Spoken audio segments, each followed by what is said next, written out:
علیکم ورحمت الله وبرکاته نننۍ ویډیو بیا زمونږه د هر قسم حاجت لپاره ده.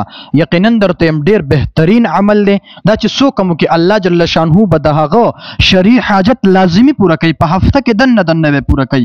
ډیر ملګری مونږ تکالو کې قاری صاحب زما حاجت ته خو پوره کیږي نه. یقینا درته چې په ګارانټي سره به الله جل شانه ستا دغه حاجت دغه ضرورت دا په هفته کې دنه پوره کوي.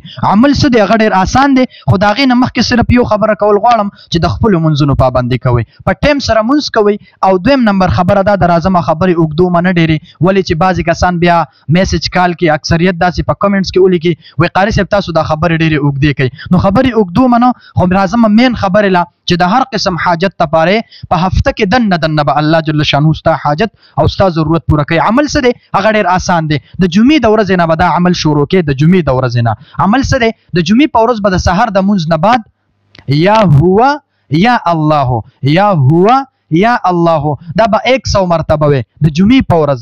دغه شان بیا د هفته په ورځ به یا رحمانو یا رحیمو دا به د سحر د منځ نه بعد 100 مرتبه وي. صحیح شو. د هغې نه بعد بیا به د اتوار په ورځ یا واحد یا احد یا صمد دا به 100 مرتبه وي. دا به دغه شان د اتوار په ورځ د سحر د منځ نه بعد وي. د دې نه بعد بیا د پیر په ورځ باندې به یا ذل جلال والاکرام یا ذل جلال والاکرام دا به 100 مرتبه وي او دا به د پیر په ورځ د سحر د منځ نه بعد وي.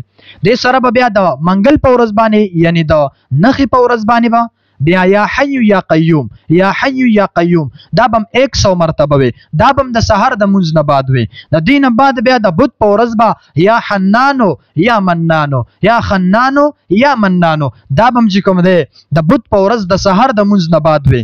دغه شان بیا د جمعرات په ورځ به یا مالک الملک یا مالک الملک یا ذل جلال والاکرام یا مالک الملک یا ذل جلال والاکرام دا بم د سحر د منځ نه بعد وي. او دا دې هفته کې ان شاء الله چې په دې هفته کې دنه به الله جل شانه ستا هر قسم حاجت هر قسم ضرورت چې دی وي هغه به الله جل شانه پوره کوي. خو په شرط د دې غره چې منځ ور سره په ټیم کې منځ 15 وخته په پابندۍ سره کې ان شاء الله چې په هفته کې دنه بستا هر قسم حاجت دی وي هغه به الله جل شانه پوره کوي. دا عمل ډیر بهترین دی لازمي یو پیرو کوي بیا به تاسو ته اندازه وشي.